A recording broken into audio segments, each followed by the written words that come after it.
question that I often get from my students is, what's the best way for me to improve my drawing skills? Or how can I get better? The best way that I know to improve your drawing skill is to master these three basic forms: the box, the cylinder, and the sphere.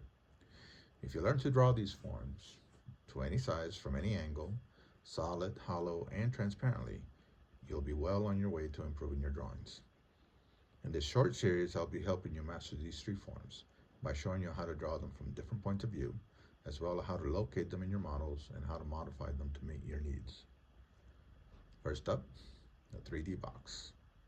So the first thing you have to decide is the object you're looking at, or is the object you're drawing, is it going to be parallel to you, or is it going to be at an angle from you? Okay. So if the object is parallel, like in this example, then you can draw it in 1-point perspective. But if the object is not parallel to you, then you have to switch to 2-point perspective. Let me show you how to do that.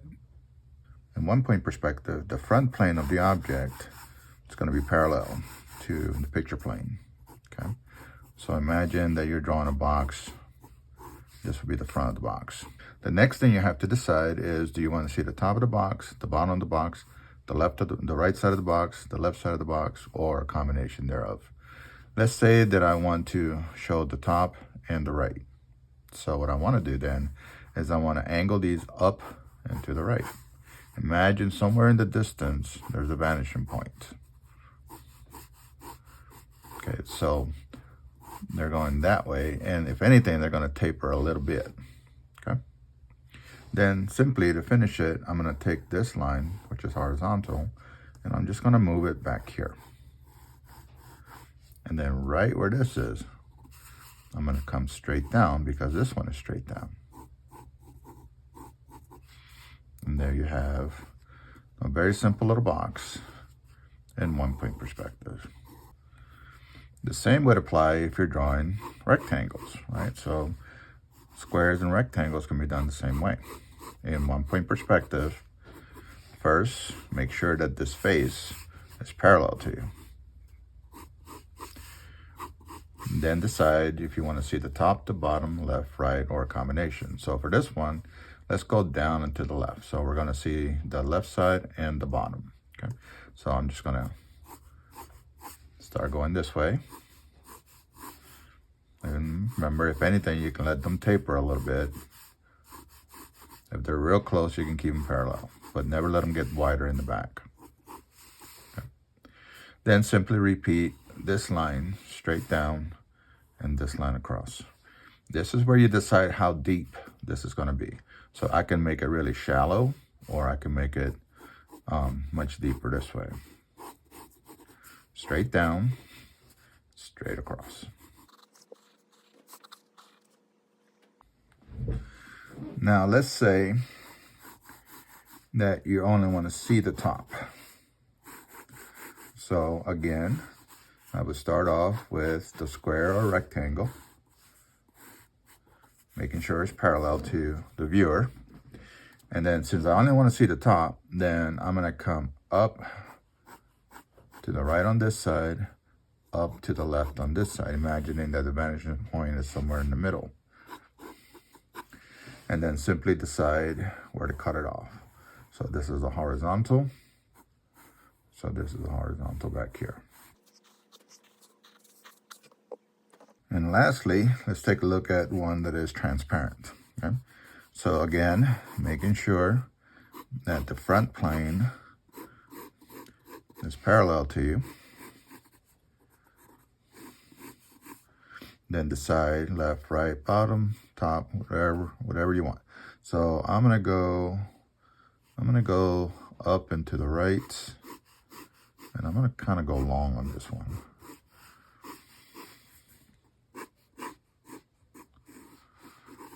Remember, if anything, make sure it tapers in the back. Then, just like before, go ahead, move this to the back. And that determines where the back of the box is going to be. And then where this corner is, how it comes straight down, comes straight down. Okay. All right, to make this see-through, it's very simple. Take this line right here, just coming straight across. So lightly come straight across this way. Okay. We know that this line is straight up and down, so from this corner, go straight up and down. Where the two meet here, connect that to the front. And that's it. Now, if the object is not parallel to you, then we have to switch to two-point perspective, because this side here would be going to a vanishing point over here somewhere, and this side over here would go into a different vanishing point over here, okay? But we're gonna do this freehand, so let me show you how that's done. Let's start by establishing the height, okay? So I'm gonna think of this box being this tall, okay? Then decide how much of an angle you want to go. So if the wall on this side is going this way, and it can taper a little bit, meaning that it gets smaller, then the wall on this side is going to form like a 90 degree. So now we have that wall going that way, that wall going that way, and we have the height. Okay. Now, take this line and move it to the back. That's going to determine how big this plane is right here. Do the same thing on the other side. It could be long, short, doesn't matter. Just make sure that it's straight up and down. Now, in order to figure out the top, you have to go in this direction with this line. And you have to go in this direction with this line. And that will be the top of the box. So we got 1 plane, 2 planes, 3 planes here. So this time, let's do one more where we can actually see the bottom of the box. So from here, instead of going up, I'm actually going to go down this way. And I got to kind of feel like that's going to form a 90 degree this way, right here, doesn't it? And it's a perspective 90 degrees, not a true 90 degree. Okay. This line would also go down this way, kind of tapering a little bit, or getting smaller here, and then tapering it this way.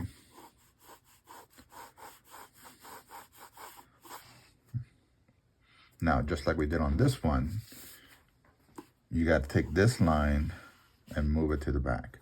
Make sure that is vertical, right? Because the front one is vertical. And then decide where you want to cut this one off. I'm going to cut it off about here.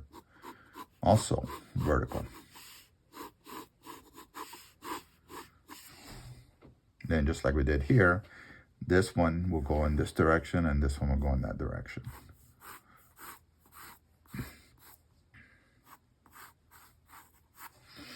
And so this would represent a box that's in 2-point perspective that is above our heads. Now, if the box was too big where you can't see the top or the bottom, then it would look something like this. So imagine this is the height. So imagine you're doing a really big building. Okay. Then this side of the box would go to the vanishing point over here somewhere. See how this goes up and this goes down? So you're always going towards the horizon line. Okay? Same thing on this side. You're going to go up towards the horizon line, down towards the horizon line. Okay? Then simply move this to the back of this wall and to the back of this wall. Okay? So now we have the height. And then we have this side going that direction. And this side is going in that direction. And lastly, if we wanted to make a box see-through, it's very similar to doing this plane on the top. We just got to shift it to the bottom, okay? So I know that this line and this line are the same, so we're going to come down, straight down. Then this line angles up and to the left, so let's angle this one up and to the left or back and to the left. And this one angles up and to the right. Okay. So in 2-point perspective, the big thing to remember is that the walls on one side are going to go to one vanishing point. The walls on the opposite side have to go to a different vanishing point. And they're approximately 90 degrees from each other for a standard box. Just like in 1-point perspective, you have to decide, are you seeing the top of the box or the bottom of the box?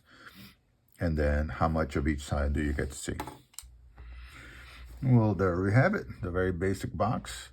Once you get a chance to practice doing some of these simple boxes, go ahead and try to change them up. Try to draw them from different angles, different sizes, and different points of view or perspectives. Also, go ahead and try stacking them one on top of the other and placing them one in front of the other. The more you practice, the easier it becomes. And remember, do this freehand without the use of any rulers so that it becomes more intuitive. In our next video, we're going to be taking a look at how to draw the basic cylinder in 1- and 2-point perspective, as well as how to taper the cylinder to turn them into cones. Hope you tune in for that. Thank you so much for watching, and I will see you next time.